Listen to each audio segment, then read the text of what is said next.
Today, I am going to teach you how to lo hei. To begin, my whole family wishes each other 恭喜发财. Then, Mommy places pieces of fish on the plate and everyone says 年年有余. Mommy squeezes lime on the fish. 大吉大利. Then she adds thin strips of green and white radish. 风生水起, 步步高升. Mommy pours oil in a big circle on the plate. 事事顺利. After that, chopped peanuts and sesame seeds. 生意兴隆. And now the yummiest bit, the plum sauce. 甜甜蜜蜜. Then we sprinkle 5 spice powder and pepper. 招财进宝. Finally, Mommy sprinkles pork tray, the crispy golden crackers on top. 遍地黄金. Now the fun part, lo hei了. Lo hei, wow, big money, wow, lo hei. And now it's time to dig in. Dear always fights with me for the crackers. I guess I just like the plum sauce best because I want my family to always be happy just like we are today.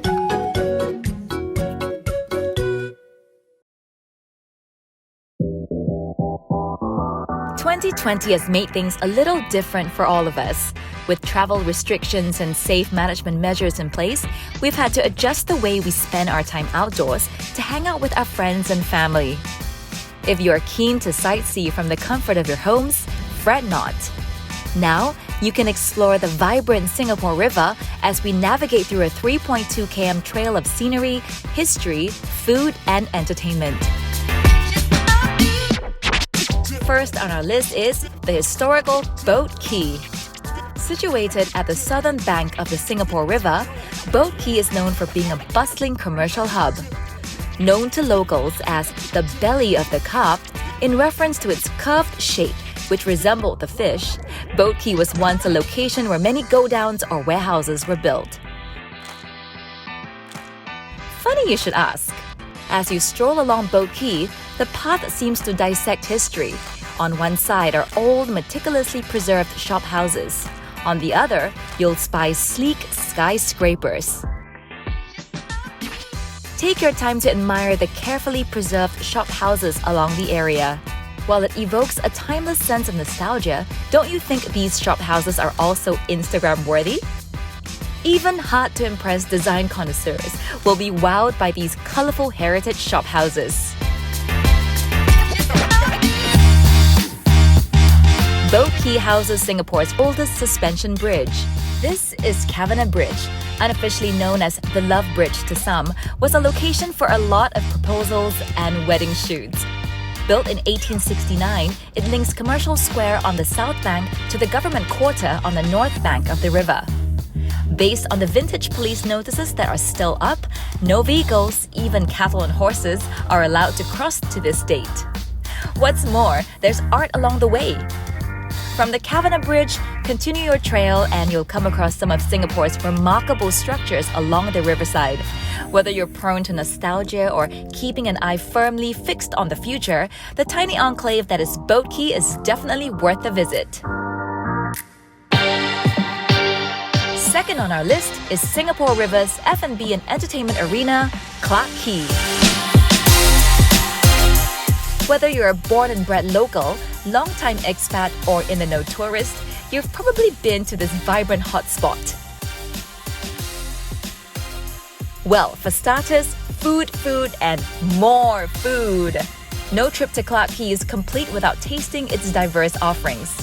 Head over to Quay Central and treat yourself to some of Singapore's tastiest fares. Not only do these restaurants offer delectable cuisine, but also a magnificent view of the river. Oh, and you can even stroll along the riverside after a hearty meal. See that bridge? That is the Reed Bridge, also known as the Malacca Bridge to some. Perhaps the most known bridge along Singapore River, this became a popular meeting spot. Who would have thought Quay hides a heritage gem? Behold the architectural wonder that is the old Hill Street Police Station.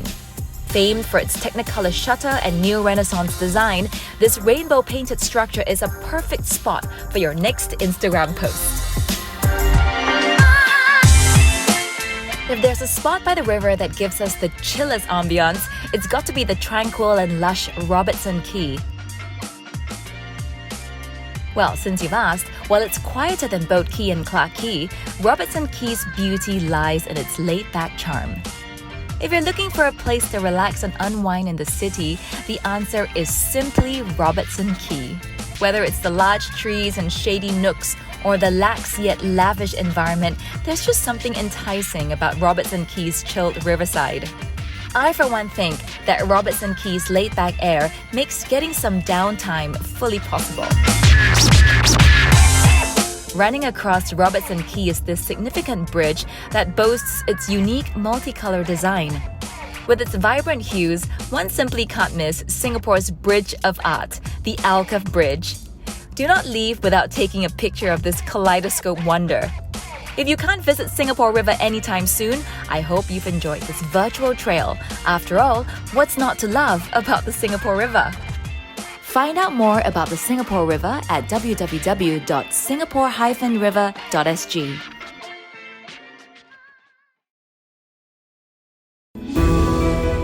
Georgette Chen holds a very special place in Singapore's art history. As the first female artist to achieve international acclaim, the impact of her work on Singapore's visual art scene continues to influence generations of Singapore artists. It's been 20 years since the last museum retrospective of Georgette Chen, and we've really built upon the work that the previous retrospectives have done. In this exhibition, we'll be sharing with the public new and extensive archival materials, including newspaper clippings, photographs, as well as exhibition paraphernalia. Despite being well known as a strict teacher, Chen was well loved and well respected by her students. She will continue to give advice and support to her students even after they become professional artists. With this exhibition headlining our 5th anniversary, we hope that Georgette Chen's accomplishments as an artist living and working in different parts of the world will inspire audiences to defy boundaries and forge their own paths.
Welcome to The Projector. We're on the 5th floor of the Golden Mile Tower in what feels like a car park, probably because we are in a car park, but inside we're going to find one of the shining lights of Singapore's creative art scene, so let's go check it out.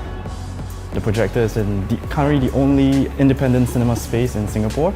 We're kind of like off the beaten track, as you probably found out. Yeah, I did find that out. It's a little bit hard to get here, but it's a rewarding experience. This unique building once housed a 1,500-seat cinema called the Golden Theatre, making it the largest in Singapore. The projector retains the original walls, the floors and the seat mechanisms, and it's this mix of old and new that really gives the space authenticity. I think the interesting fact was that it used to show propaganda films as well, North Korean films, and then it became like a soft porn kind of cinema. But the seats are completely new. This is where we show most of our more serious art house films. As you can see, it's more intimate. The other room was very green. I assume this is the red room, is it? Yeah, this is the red room. We do hold the more fun films down here. We want people to have fun down here, just come here, have a good time, have a drink. This is a bit of a change of scenery. I can't say I've ever found a bar in a car park before. Yeah, this is one of our newer additions within the last couple of months. This is where we hold most of our after parties for the films that we had. Even if you're not a film buff, the projector is well worth a visit for its old world charm. And the fact that after the screening, well, you can even go for a party in the car park.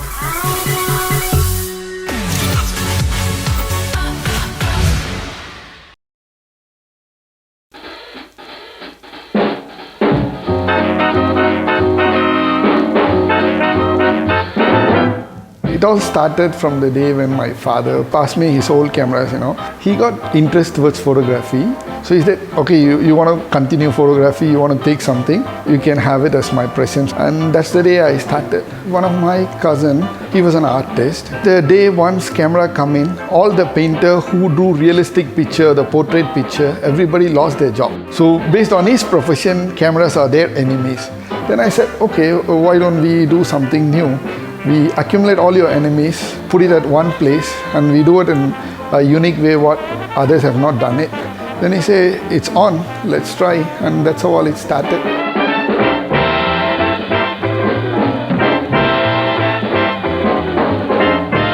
If you take a PGN camera, it took about 8 to 9 years for us to found it. It is designed in such a way that a PGN can carry. I love all my collection. One is world's first button camera. About 100 years back, they can create such a unique thing. There is a button you can put in your coat and they can control it here. The button can open and take a picture for you. See how clever those days the spies were. If you talk about a unique piece, yeah, we do have a machine gun used by Japanese military in the World War II. They use this gun to train the Air Force people. If you see, there is a lens. If you click, you don't get bullets. It will shoot you.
I don't believe in a shortcut can make something good.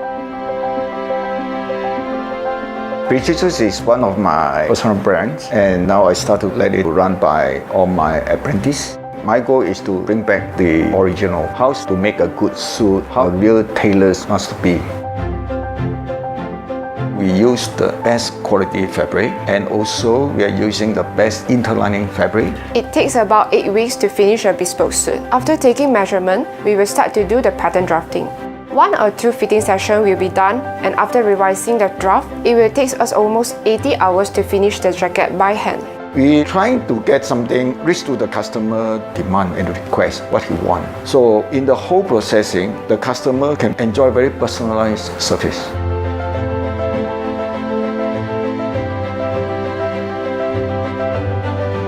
Many of the tailors have already get out from the traditional. They find an easier way, faster way to process a suit.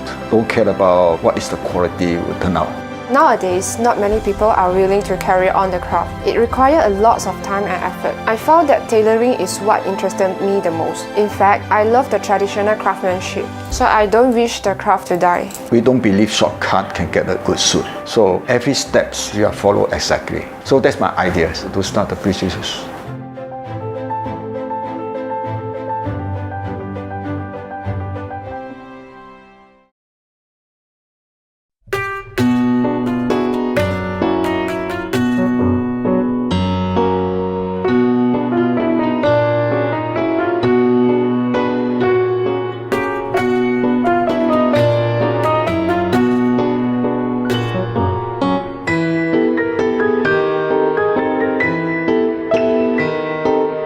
Mint Museum of Toys, our collection is made up of toys from more than 40 countries. The countries are like Bulgaria, even made in Singapore toys.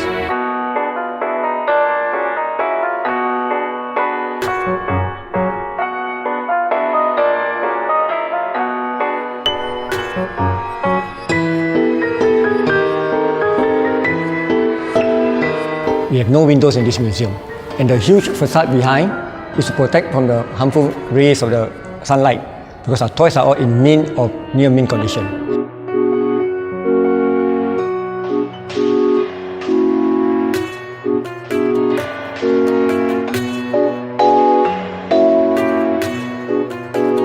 We showcase about more than 8,000 pieces of toys over here.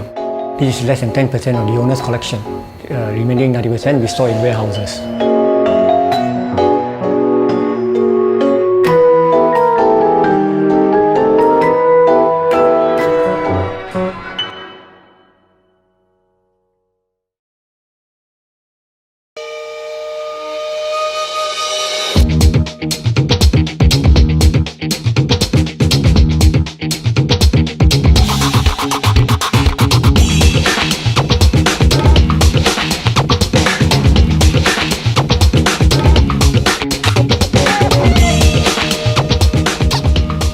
The reason why is it called tuck here is because the Milo tin, there's always a boy kicking a ball.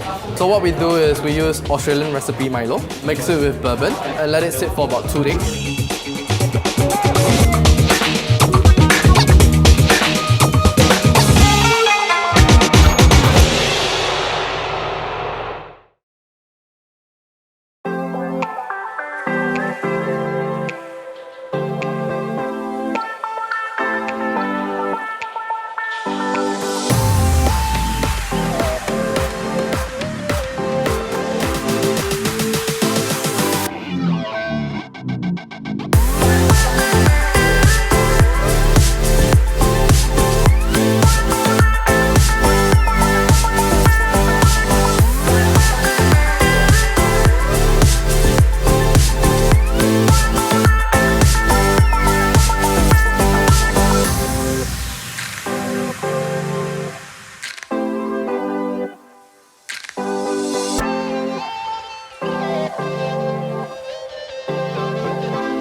When people think about perfumes, they're most closely associated with the big French brands, but cultures that have the most links to the art of perfumery, I would say, are the Arabic cultures and actually the Indian cultures.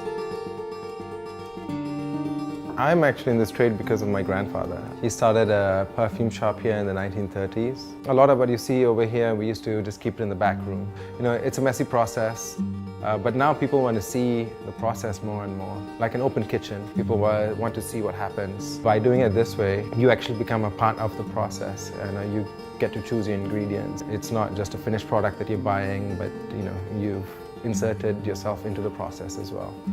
Something fresh and clean, like, clean cotton, bed linen. Like clean skin. Yes, Yeah. clean skin. I think it needs a bit more pepper.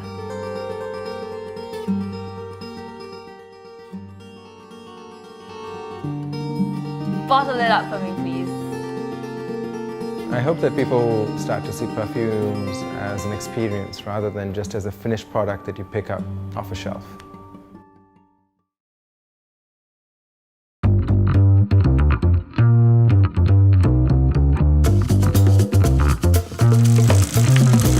Man, that looks Instagrammable.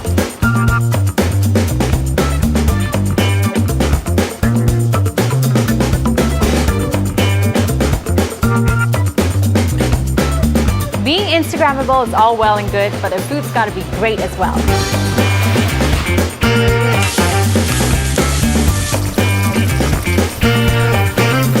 Here we have the cauliflower furikake, which smells super enticing. I can't wait to dig in.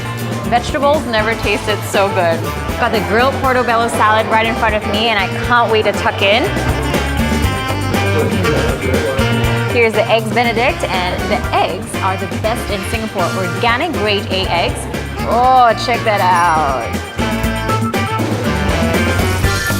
Check this out, you've got a whole soft shell crab to yourself. No wonder it's a bestseller. There's no better combination than waffles, chicken, watermelon, and maple syrup. Nice coffee flavor, and you see the color change as you drink it. Really fun stuff. Here's the boozy sedap cendol milkshake. That kick of rum at the end. I'm a fan of this.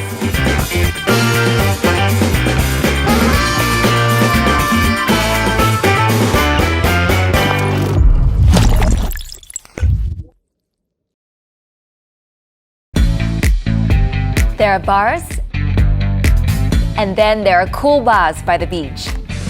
Singapore is a tropical island, and if you want to make the most out of a trip, be sure to soak up the sun and dip your toes in the sand with an ice-cold beer or cocktail in your hand.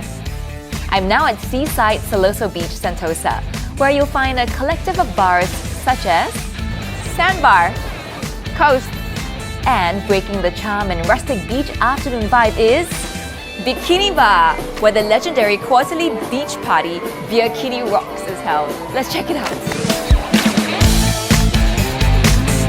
Heart-thumping live music, irresistible drink and food offers, fun beach games led by Bikini Babes. Bikini Bar comes complete with a pool table and an island bar. Bringing some of the best homegrown bands in Singapore, be sure to join in the fun held every quarter. You'll be forgiven for mistaking this as a Bali beach. If you're looking for something a bit more laid back and intimate by the beach, then you can't miss Coasts at Seaside, located right beside Bikini Bar. With Instagram-worthy backdrops, Coasts offers a shaded deck, beach seatings and sunbeds to the water's edge. What I'm having is the slipper lobster spaghetti and banana and chocolate pie paired with an ice-cold Kronenbourg lager. Cheers!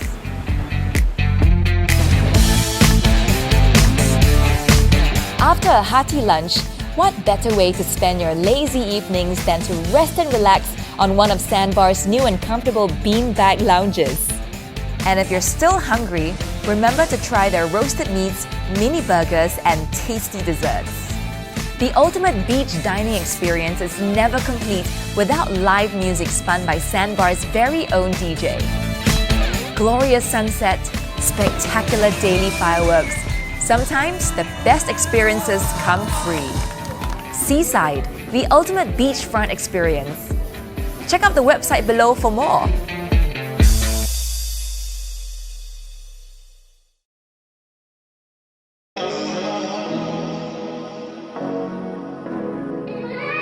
Experience the award-winning Par 72 18-hole golf course. Spanning 6,493 meters, the course features undulating fairways, varying lengths of holes, and dramatic putt bunkers that brings hours of challenges and enjoyment for golfers.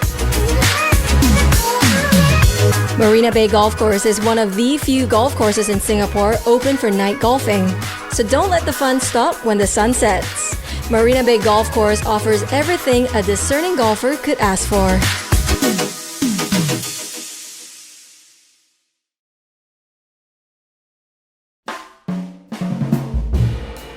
Who can say no to an all-day breakfast, especially when each dish is inspired by breakfast from all over the world?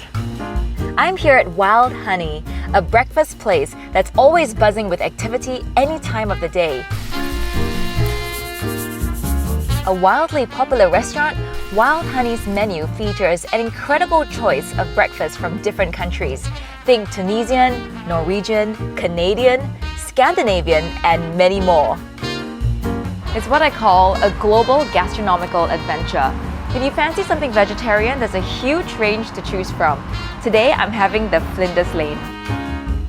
It comes with a crispy base topped with perfect poached eggs, grilled asparagus, sliced avocado, spicy tomato, and sesame seed and nuts for an added texture.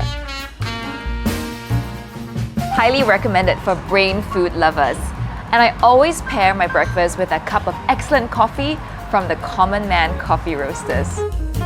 Awarded the Certificate of Excellence by TripAdvisor in 2019 and voted Best Breakfast in Singapore for many years, Wild Honey has gone from breakfast to breakfast and has opened its third outlet in the sprawling South Beach Avenue.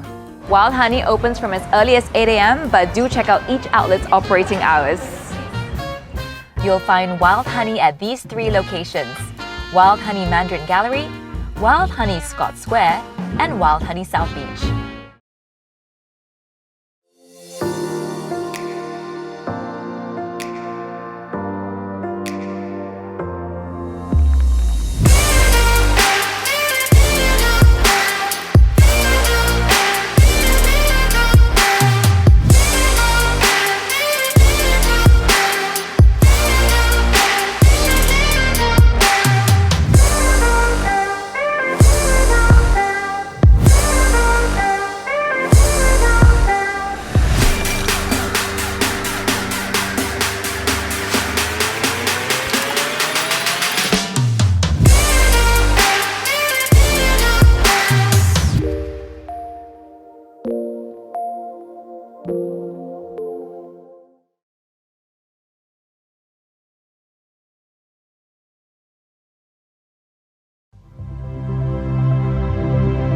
A famous freediver once said that scuba divers dive to look around and freedivers dive to look within, and that really spoke to me.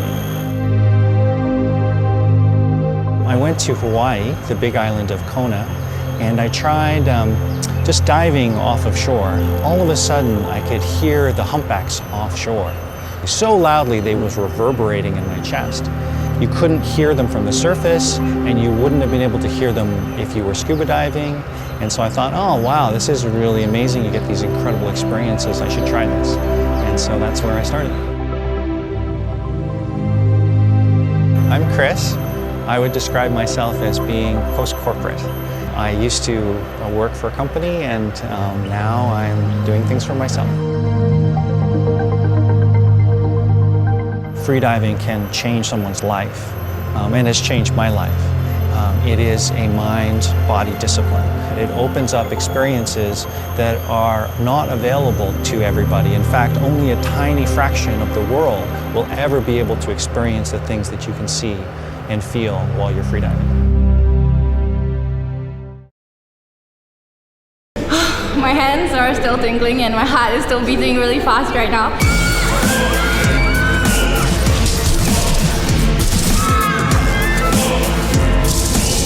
It was amazing. When I accidentally hit someone, it really felt like there was a zombie touching me.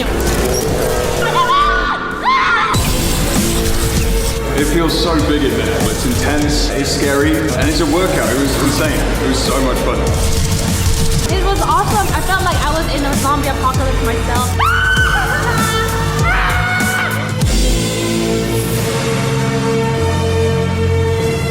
It really felt so real. It felt like you were walking upside down.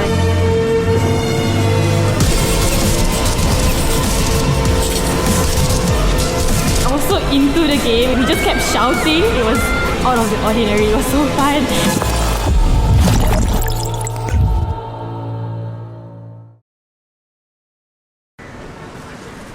Not much longer now, Raph. We just Please, need to grab a dress, no shoes, more sunglasses, shopping. and a jacket. Hello? Wanna escape? Where? Somewhere awesome. Hell yeah! Alright! Yeah, Singapore has trampoline parks, but bounce is so much more than that.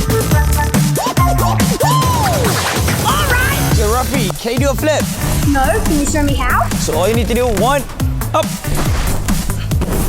Flipping is just one of the things you can learn at Flight Academy, where one of Bounce's awesome experts teach you how to do some super cool tricks. Good, Rafi, much better now. He's one. Clear the 10 tricks on the freestyle list and get a free 2-for-1 voucher. It is as easy as the sit drop. Good. If you want even more of a challenge, check this out. Alright! Hope you're ready to lose to a kid. You gotta get up! X-Park is like Ninja Warrior, but way cooler. I know I make it look really easy, but seriously, this is not for wusses.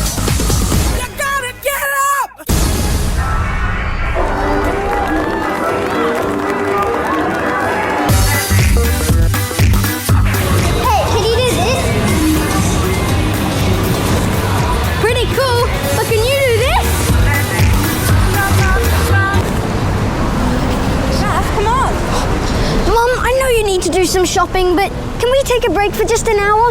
I know this great place. They do Aussie coffee. It's just around the corner. Sounds great.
Well, the first meal I cooked was kind of a disaster. My parents came over for dinner and I decided to roast a duck, which I don't know why I did that. I had no idea what I was doing.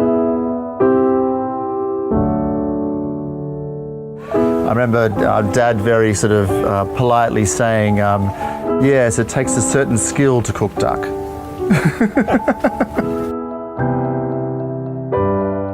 You know, my DNA as a chef really is so ingredient directed, and often ingredients just speak for themselves. When you live in a big city like Singapore, you often can get detached from ingredients and detached from the source. As a cook, you always have to take time outside of the kitchen, outside of your usual environment. So coming here to the Keylong is always a great source of inspiration because we can really find a lot of different things that are sustainable and local. That helps us to bring our own cooking to another level back at Stella.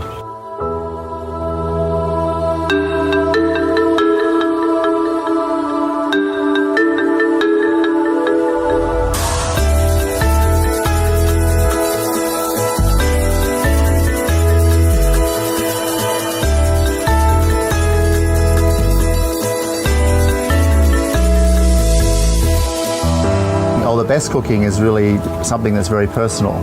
It's the personal experience of exploration. It's amazing, even today we discovered new flavours right here at Keylong. There's so much discovery and there's so much immediate enjoyment, I think, when you get the reaction from people to food. It reflects your personality, really.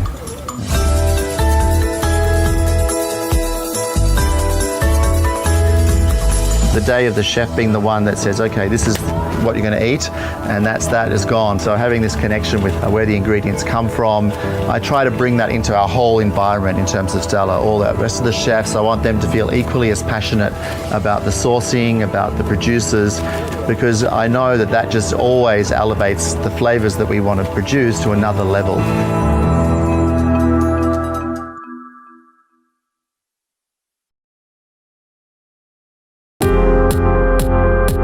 Sky bar, as the sun goes down and the lights come on, you want to give people an experience.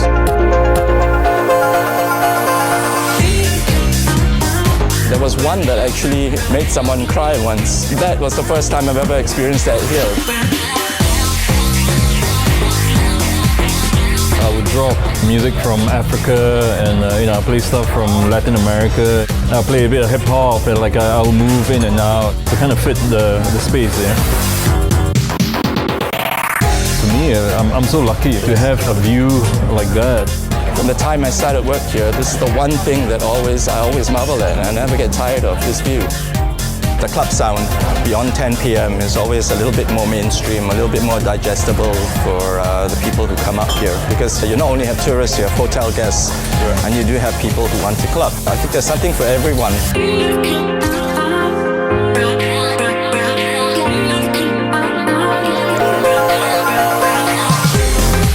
I had a lot of good comments from the crowd. Everyone's like, oh, it's really cool to hear music from my country, and C'est La Vie being quite an international destination.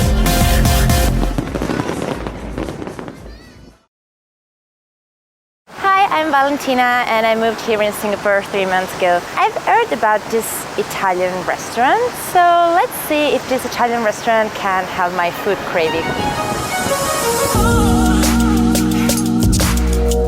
You have the handmade squid ink tagliolini, and then you have the fin, the clear oysters, Kaluga queen caviar, Hokkaido sea urchin, and Sardinia potaga. This is the first time that I have homemade pasta in Singapore, and it's amazing. It really reminds me of the pasta that my mom cooked for me. So good.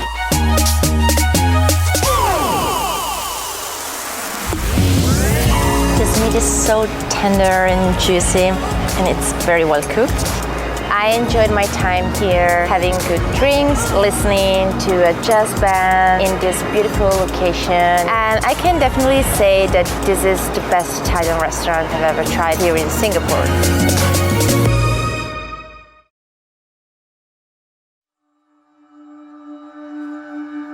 But it's one of those things where you never actually make the decision to start it. And that was probably the most important part of this whole process, was actually just committing to the fact that I was going to spend years. I didn't know it was going to be 3 years, but I knew it was going to be a long time.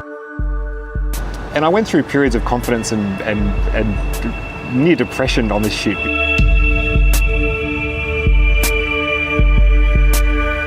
If you look at something for so long and you spend so much time working on it, you lose all confidence that it's going to be of interest to anybody else. So that's why I guess I was so excited when the film was released and people sort of appreciated the work that had gone into it. So it started to feel a bit more worthwhile again. And that it wasn't so much that I wanted to show off or show people the city growing. I think I actually wanted to see it myself. Singapore's got nowhere to grow. It's not like a lot of places in the world where cities sprawl and get bigger. In Singapore, things tend to get taken down before they get built up. It has to be creative in how it plans for development. And so for me, that's a story. It's like the modernisation of Singapore, and just seeing it almost reinvent itself every few years. The way that I wanted to shoot it, I didn't just want to have permanent cameras which would create a very common time-lapse effect where you see a cloud that appears and a cloud that disappears. I wanted the whole film to flow organically.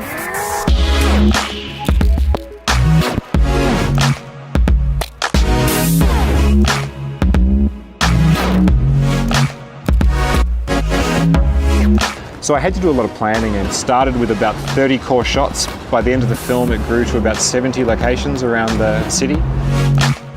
And then it took a lot of discipline. And it can be a little bit of a lonely existence when you spend 3.5 years working on a project. I don't think, for example, even my wife and my daughter really know how much went into this film.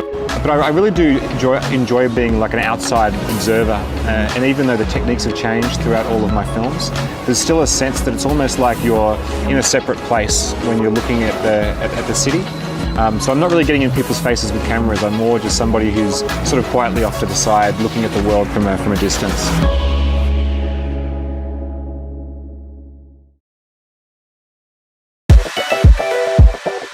Whoever said money can't buy happiness has never been to IMM. Let's go. This is Singapore's largest outlet mall with over 90 outlet stores. And the best thing is, they all offer up to 80% discounts on international brands all year round. And to get here is easy. Just take the short walk from Jurong East MRT station via the Jaywalk Link Bridge. Food, glorious food. If you can name it, you can eat it right here at IMM. I think I'll start with some Asian fusion. Just look at this. Bali Thai's famous seafood pad thai noodles.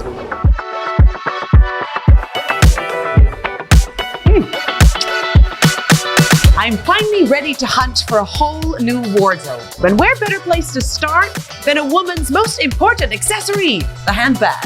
Pay attention, gents. Check out Coach for an unparalleled collection of quality and craftsmanship at irresistible discounts. Visit Furla, where you'll find the perfect bag for any occasion. This chic design was especially created for this store. Head over to Kate Spade, New York for something playfully sophisticated. I probably have enough already, but I cannot miss Outlet by Club 21.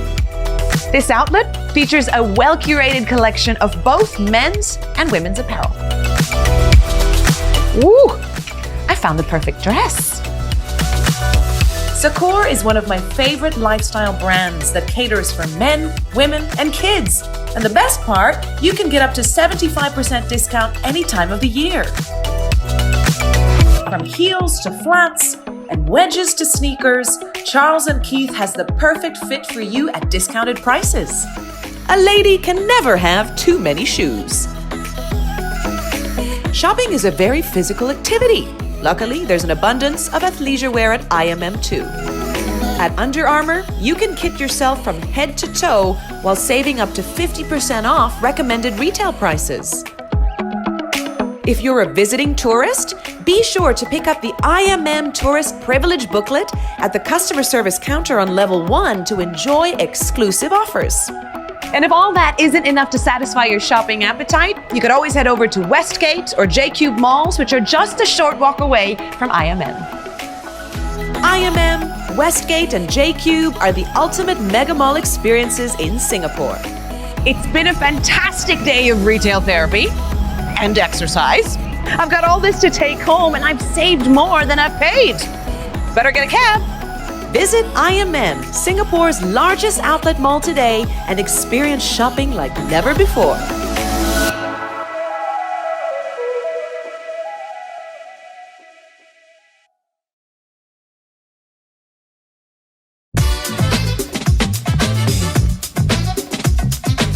Welcome to Level 33, the world's highest urban microbrewery. Where all beers are brewed on site. Where brewing is in our DNA, which inspires our menu. And where people feel like home, even though they're away from home. Craftsmanship is for me the expression of the passion and creativity of a person that is not mass market and creates something really unique. We have obviously the microbrewery as the anchor and key element of craftsmanship that goes throughout the venue. Craftsmanship means that you need to do more things by yourself, so the human touch is central. Of course, you put your creativity and your ideas inside. You can manipulate to have a different output if you want to. Our beers are usually very traditional, but we have also unique seasonal beers like our brut beer, which is brewed with same yeast as Champagne Baron de Rothschild, which is our house champagne.